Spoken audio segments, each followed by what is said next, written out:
गुज़रियल ॾींहुं मीरपुर माथेले मां चङे मुड़िस खे खंबे हाथ फिराए करण ख़िलाफ़ मुख़्तलिफ़ बिरादरियुनि जे सवें माण्हुनि पारां एहतिजाजी मुज़ाहिरो कयो वियो। बागुडरा पिकेट पुलिस भरिसां अणॼातल एहलकारनि गुज़रियल ॾींहुं चङे मुड़िस जाम लियाकत मरणास खे गोली हणी हाथ फिराए करे सखर जे दाऊदले थाणे जी पुलिस हवाले कयो। जंहिं मुक़ाबले में चङे मुड़िस खे ज़ख़्मी हालत में गिरफ़्तार करण जी दावा कई। होॾां चङे मुड़िस खे हाथ फिराए करण ख़िलाफ़ मुख़्तलिफ़ ॻोठनि जे रहवासियुनि पुलिस ख़िलाफ़ एहतिजाजी मुज़ाहिरो करे सख़्त नारेबाज़ी कई। उन मौक़े ते दीन मोहम्मद मरणास, गुलाम नबी सूमरो, गुलाम हुसैन शाह केहरी ऐं ॿियनि चयो त बेलो मीरपुर पुलिस ऐं सखर पुलिस बासरनि जी विंगार वांदे केतिरनि माण्हुनि आॾो मंझंदि जो चङे मुड़िस ऐं ज़िमीदार जाम लियाकत मरणास खे गिरफ़्तार करे सियासी इंतकाम तहत गोलियूं हणी ज़ख़्मी करे छॾियो आहे ऐं पुलिस मुक़ाबले जो कूड़ो ड्रामो रचायो आहे। जॾहिं त चङे मुड़िस जे सरेआम गिरफ़्तारी बाद कूड़े मुक़ाबले जी दावा ऐं हथ सां मथस औरतूं बीहारण सां साबित थिए थो त सिंध में कानून जो को वजूद नाहे। तक़रीबन 10:30 बजे जो टाइम हुयो हिते घोटकी सखर पुलिस ऐं घोटकी पुलिस जी क़यादत में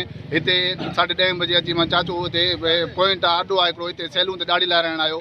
उते हिनखे दहशत खणी करे गुम थी विया हथियारनि जे ज़ोर ते। राति जो तक़रीबन 9-10 बजे वञी उनजो मुक़ाबिलो ॼणायो अथनि कि उनखे हाथ फिराए करे छॾियो अथनि। नाहक असां ज़ुल्म आहे, कार आहे, असां इंसाफ़ कयो वञे।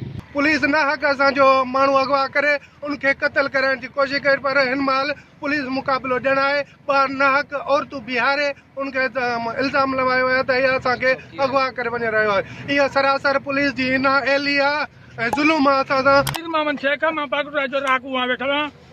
जाम लियाकत मरना सैलून वारे वटि सेव करण जे लाइ आयो। पुलिस मोबाइल खणी वई जेके नाहक नाजात करे राति मुक़ाबिलो ॼणायो अथनि वञी।